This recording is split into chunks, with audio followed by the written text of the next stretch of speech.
Today, we're chatting with my friend Andy Mowat, CEO of Gated, and we're going to go deep into the land of product strategy today through the lens of Andy's experience in building Gated, as well as some past experience at big name companies that you all will recognize. But before we jump in, Andy, would love for you to provide a brief intro, who you are, what do you do, some of your past experience to kick us off. Yeah, absolutely, Matt. Great to see you. I historically have scaled companies up to large scales, taken Upwork, Box, and most recently Culture Amp, kind of to unicorn status. Periodically, I start something from scratch, and I'm doing that right now. I'm running Gated. Gated, the original product takes unknown email out of your inbox and challenges people to think like, hey, is your attention worthwhile? And as we talked about, we're launching in a couple of weeks, which probably is launched by the time we talk here, our new platform, which is helping people take control of their attention on all platforms. So we'll dive into that. Yeah, so excited to get into this. And there's some nice kind of meaty pivots along the way throughout the journey, kind of leading to this new Gated 2.0 here. But I want to start with, a meaty kind of meta question here. And how would you define strategy? This is such a nebulous question sometimes, and feel free to kind of jump into examples from past experience. But how, in your mind, what is strategy? I think it's being as clearly focused on a single problem or opportunity as possible. For us, when we're building a tool that anybody can use, it's understanding user behavior really well and then figuring out how to do that. It's, and this kind of goes counter to my approach, but our CTO, Alan's very passionate about it, which is it's understanding what's the problem you're trying to solve versus the features, and then figuring out how do you deliver the right solution to that problem. Yeah, it's perfect. It's that element of choice, right? And making a decision and being deliberate about where you're going. And that's missed so many times, I think, in strategy. That's what I love about Gated. You're very focused in who you serve and what you're doing there. Another element, though, that I love about Gated is this element of the manifesto and kind of your view of the market.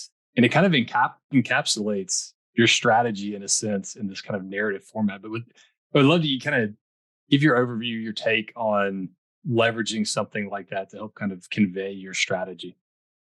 Yeah, I think we spent a couple months iterating on the manifesto. If people haven't seen it, .com/manifesto, I think it helps people understand what the company's trying to accomplish. And I think, you probably, I don't know when you encounter a manifesto versus when you first learned about Gated, but I think if you're like, okay, it's just a tool.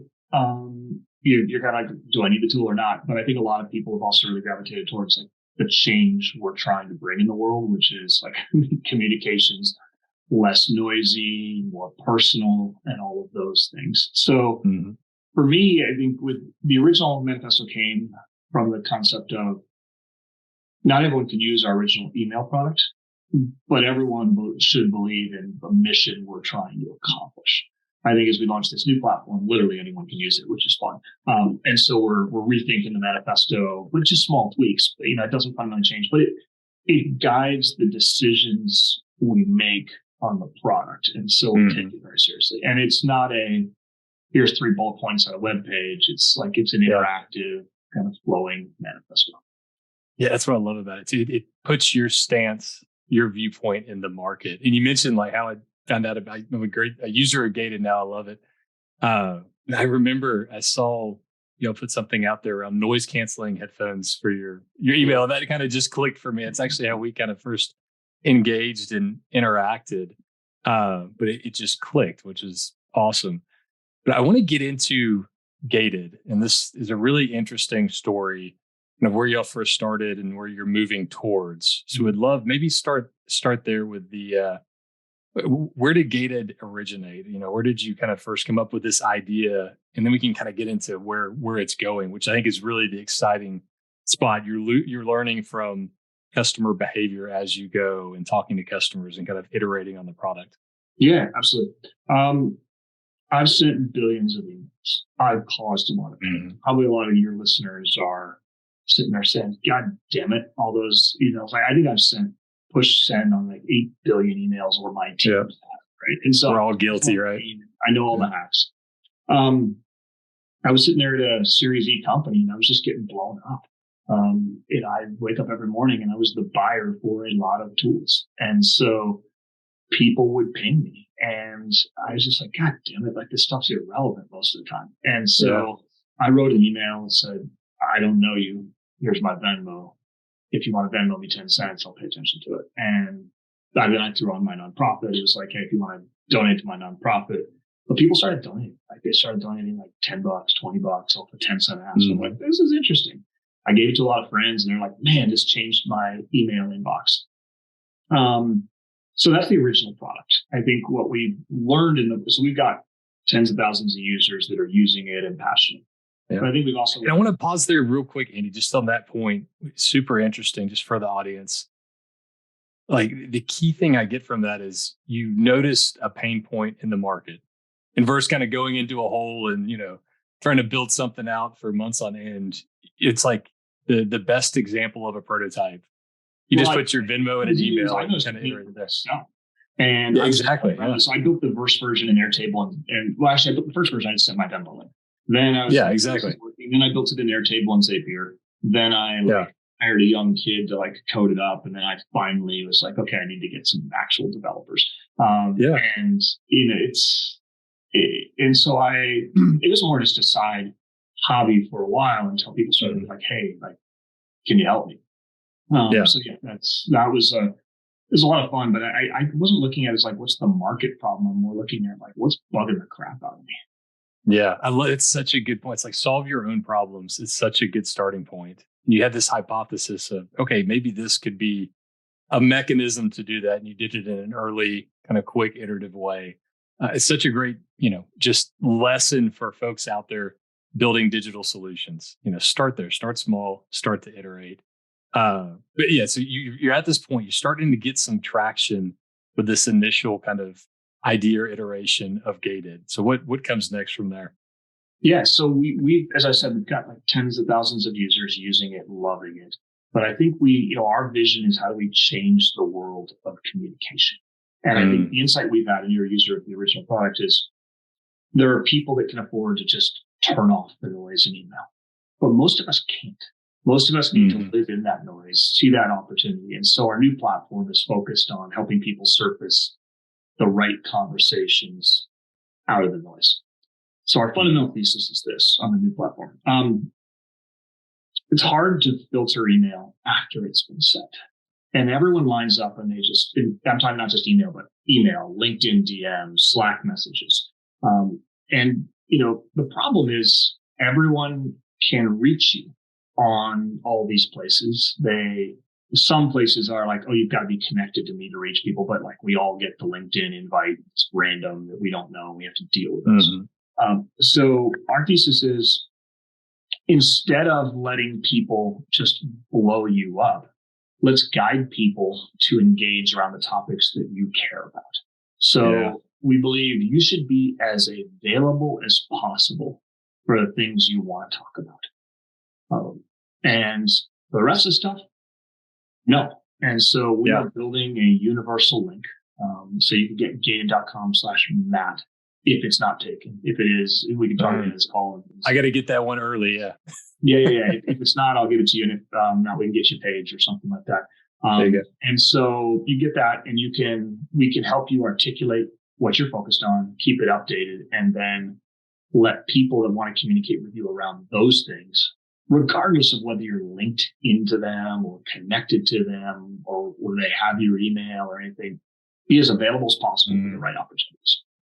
Yeah. And the rest of the stuff, people got to go figure out a different way to reach you. And so that's what we're building, and that's what Gated is all about going forward. Yeah, it's such a real pain point out there in the market. In a lot of ways, we like to think about it, kind of the, person that's brought this out into the world, the Marty Kagan thinking around valuable, viable, and feasible. You're hitting that valuable point head on, because I know everybody listening has experienced this, especially our product and engineering folks who get inundated with emails they could care less about.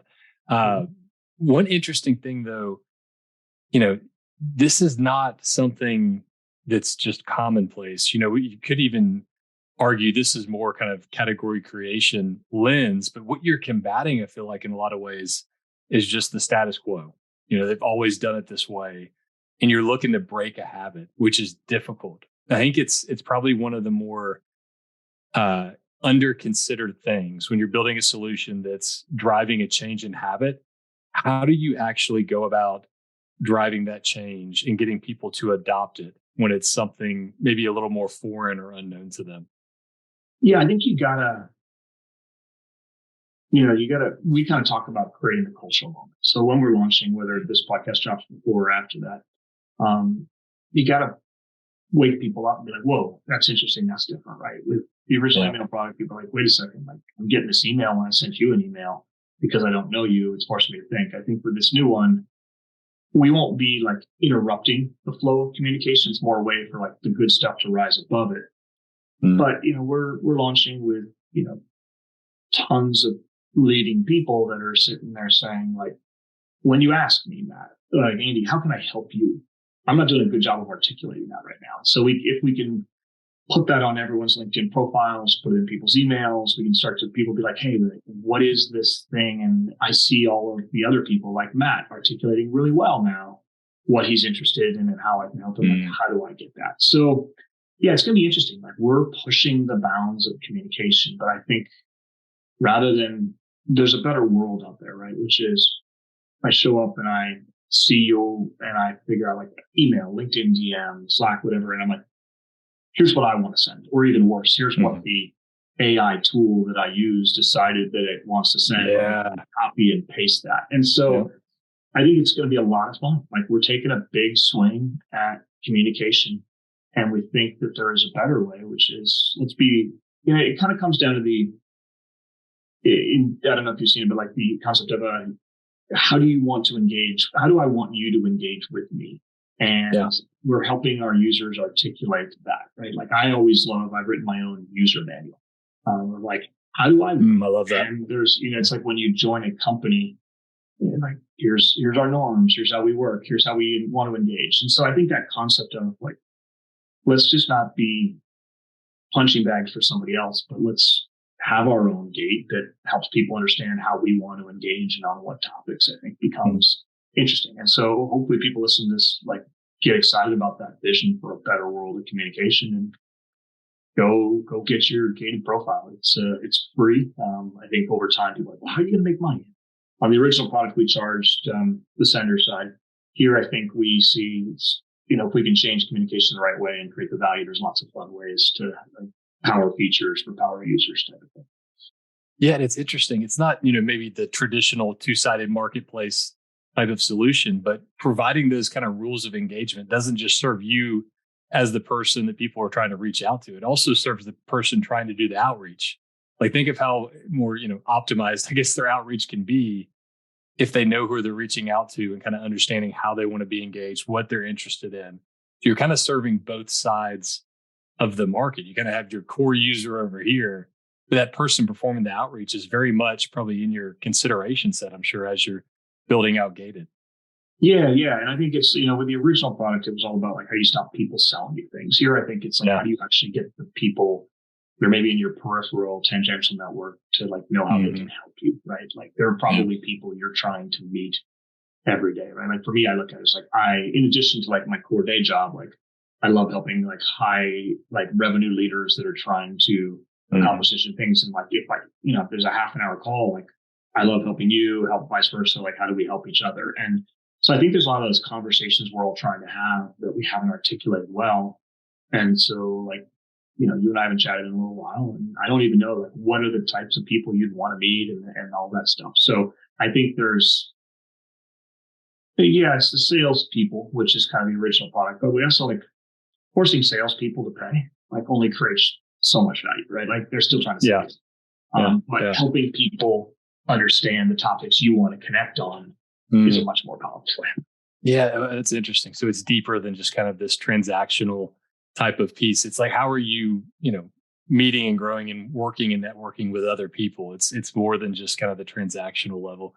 I love that. When I go on LinkedIn, I know who Matt is. I know what Matt's done.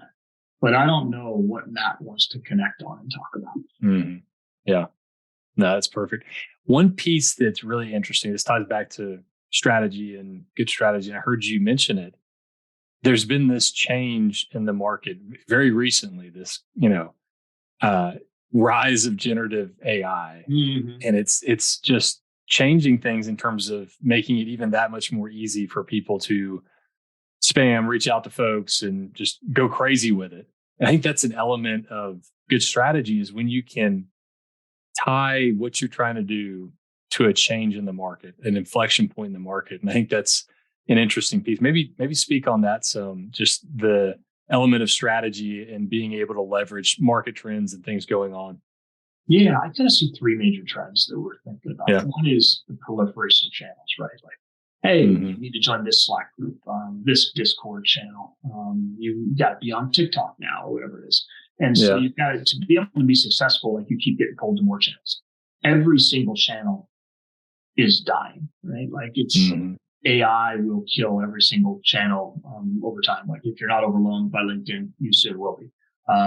And the final one that's really been the most nuanced for us is the barriers to reach you are being shattered, right? So every morning you wake up, you get like a couple to maybe for me, it's like 10 or 15 like LinkedIn invites from people I don't know. And I got to decide, do I want to accept them and have them live in my DMs forever? Or do I want to ignore them? And it's like that whole concept. That's a really interesting one we spent a lot of time thinking about, which is it doesn't feel like the right way to decide, do I want to have a conversation? Like I haven't decided if I want to let you in forever, right? And so I think LinkedIn's kind of like it's an interesting trend where it's become more of a social graph than like actually people you know. And that is it's hurt them, but it's just changed the world. So we spent a lot of time thinking about like what are those trends, and then how do we take it? How do we position our product in the right way? Yeah, the other piece I heard you touch on too, this focus of building the experience and a product users love versus the focus on monetization. What's your thoughts on that, especially early on, in terms of trying to get scale and all of that? You want to create a viable business that's got to be part of the roadmap in some way. But what's your take on that? Yeah, I've learned a lot on that one. I think we got. I bet with Upwork and Box and all those, I'm sure. Yeah, right. Past experience. I think it's interesting. Like we have a very interesting model with our original product, right? Which is users get it for free. We take a percentage of the sender donations, and everyone was fine with that. I think it's a very innovative revenue model, and it works. As we move to the new one, like that model doesn't apply as much. And so what I look at is, I guess I'm in it to change the world. And I think if you can change the world, there are a lot of interesting ways you can make money on it. At the same time, like I'm conscious there are products like Loom, right? Like it's my favorite example. I freaking loved Loom. There's 100 million people use the damn thing. And then they got their pricing model and they were like, okay, now you're using it infinite and we got to roll that back. And I think a lot of people were pissed off and looking for alternative solutions. And so I think the way we think about monetization is first job, make sure people use it, love it, and can drive change. Second job is like how do you make this thing viral, right? So you can go change the world. And then if we're providing value to people, and I think so we've really defined very early of like what are the values with this new product that we can create, and we look at it as kind of three things. And I was just pulling up on my side. Like one is and in this order and in this like sequence of can we help you articulate the topics you care about and keep them current? I think that's a subtle thing, but it's hard to keep current. You go on your LinkedIn or your GitHub or whatever, and you're like, this was me 2 years ago, or I've never updated this thing. Can we give you peace of mind of not checking other channels? And can we help you make like new and valuable connections?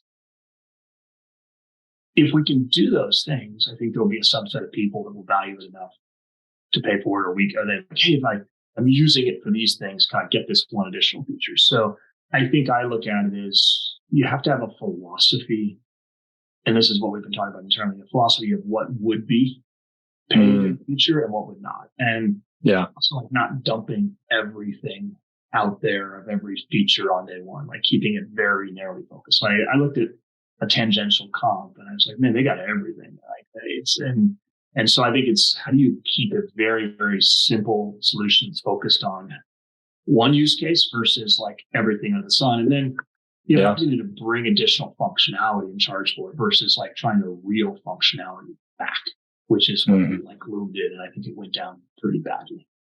Yeah, an interesting point you mentioned. I was chatting with the CTO of Hockey Stack the other day on one of our Built Right episodes, and they hit this inflection point. They'd built this product, and they're doing their customer research, which is something y'all do an awesome job at Gated. But they had this insight where the person was like, I don't want to use 90% of this solution, but this 10%, this is what I need. And they actually cut the bloat out of the product, created hyper focus in this one area, and it just drove a lot of their growth. So I heard you mentioning kind of focusing in on kind of core use cases, kind of a super interesting area there. But one thing y'all do at Gated, though, I always see you out there wanting to talk to more customers, more users. Yes. How do you weave that into your process? It's such a big thing we do at Hatchworks with continuous discovery, but I think you're one of the better at it, especially, leading a company as a CEO. Oh, thanks, man. I appreciate that. I've got an article on my LinkedIn profile about it. I can drop it. Let's just see. I call it. We need to put it in the show notes there. Yeah, I'll send it to you. But it's a customer advocacy playbook. Like I think I look at it as, first off, the product has interesting moments of joy and excitement.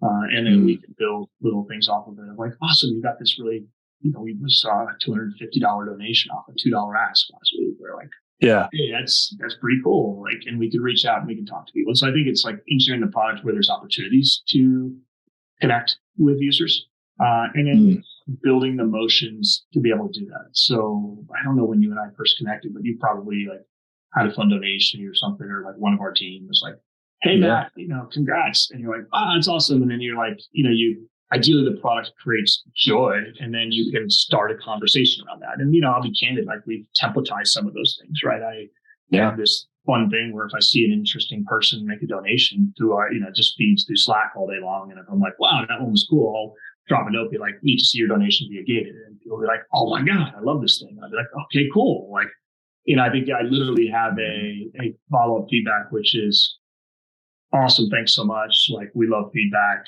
Do you have anything that you'd improve? Right. And people you bring them in, you throw them in, and then you can turn them into advocates. And so there's a lot of, I don't know where I developed it, but I'm really passionate about engaging customers. Now, there's a balance to it too, right? Like you want your product to do that all. And so, we haven't built that all into the original product. And, on day one, we're not going to build it all into the other one. So it's like this is what I've spent a lot of my career on, right? Which is how do you use data in product to trigger the right team actions? And then over time, like with technology and AI, you can start to automate more and more of those things.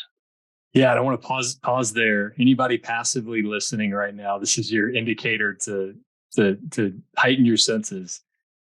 But the piece you did there, you identified these triggers in your user's journey, and you systematized actually talking to those users. So you've almost built this operating model or system for continuous discovery, which is a great way to do it, because everybody says they want to talk to customers, but if you don't consciously think about it, it'll fall to the wayside with everything going on. So that is critical. I think you've identified at what inflection points are great opportunities to talk to customers and learn, and you built a kind of a system around it. It doesn't have to be some over-engineered thing, but you have these inflection points. So that's super interesting there. Maybe the last point to get into here, you're making this pivot in essence with Gated. How do you think in terms of making a pivot? What is that? What's going through your mind where you decide, okay, we got to make a change? You've probably been through some pivots in your career in the past. Is there any similarities you've seen through them when a pivot's ready to happen? Different things happening at the same time. Anything around a pivot in general that just kind of triggers in your mind where it's more than just kind of a small tweak, it's something foundational? Yeah, it's interesting. Like generally, I am growing companies really rapidly. Right? And my sweet spot is 5 million, 100 million sales. Like this is a little earlier stage than I've played before. I think for me, it's more like if you see the friction in the growth motion, which, for us, I think we built a product that people love. Yeah. But it's, not everyone can sign up for the original email product. And so what we said is, can we change the world? And if we can't with the original product, like we're still going to keep it over here. But like, what could we, like, we're always thinking of like, how do we get this to go to millions of people and drive that impact? And so I don't think I've come across the pivots before on the product side. I think I've definitely encountered other things where like, okay, like we're not growing fast enough. What other products can we add? But I think here, I guess I would say is I'm conscious you can't like keep adding to the product bloat. And so we're very much like on that day in mid-May, the new platform will be our focus. And that's really important. And, the existing platform will be there for the original users. We're not going to kill it. But I think so for me, it's being comfortable making those shifts. If you took it maybe a step, like every company I've ever been at has struggled with, we can't ship more stuff. It's like hire 10 more engineers, you get no more growth, no more product features. And so I remember I was talking to this dude at Facebook. I was like, man, you guys are constantly innovating. And this was like 8 years ago, right? And what's your secret? He's like, we make the hard calls. And so I was like, okay, give me an example. He's like, Messenger. And at the time, I actually still used Facebook. And I was like, I freaking hate how now I have an app for Facebook and an app for Messenger. And he's like, I know. We knew it would piss some people off, but by doing that, we got the ability to move a lot faster with both products. And so what I've seen consistently within companies is they're afraid to make the hard decisions. In my historical world, it's like go-to-market changes. And I think within product, which I've always been partnered deeply with product, it's the hard architectural decisions, right? So everyone wants to make everybody happy. They do. It's like, let's add this feature, this feature, this feature, but no one's saying, okay, like we have to kill stuff. And I think that very few companies have that architect / product person that's empowered to make those hard calls. And that's exactly what we're doing here, right? Which is we built a product that people absolutely love.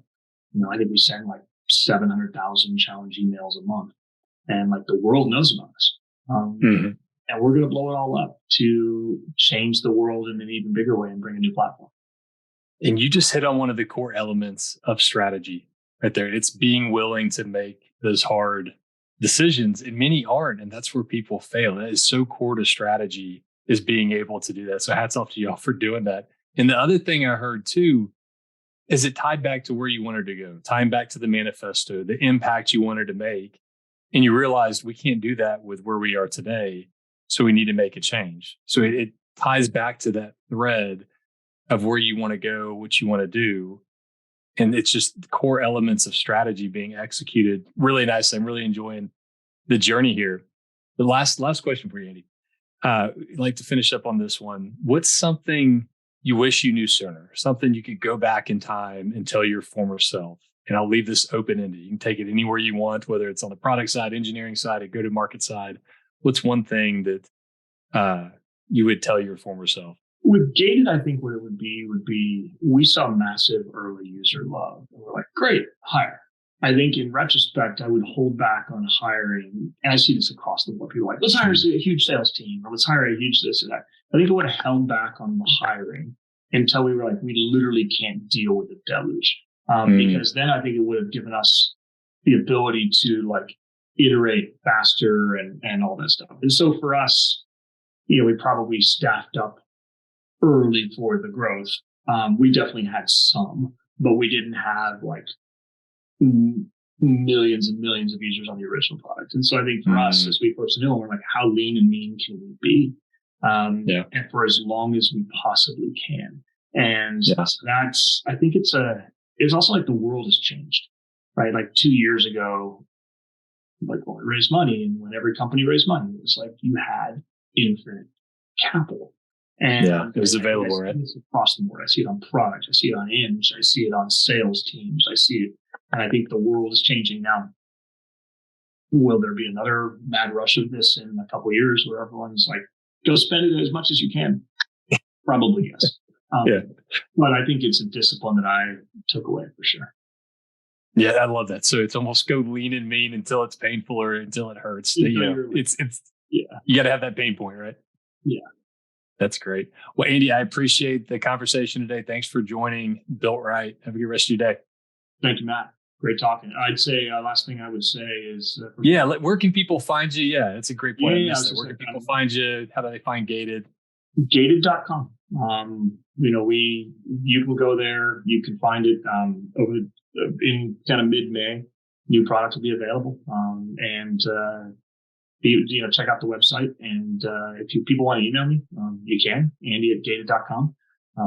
And if you don't know me, you'll still get asked for a donation. Yeah, I'm a user of Gated. One of the early adopters of it. Love the product. Can't wait to see where it's going next. So y'all definitely check this tool out. It's a great one. Gated.com. Thanks, Andy. Thank you, Matt.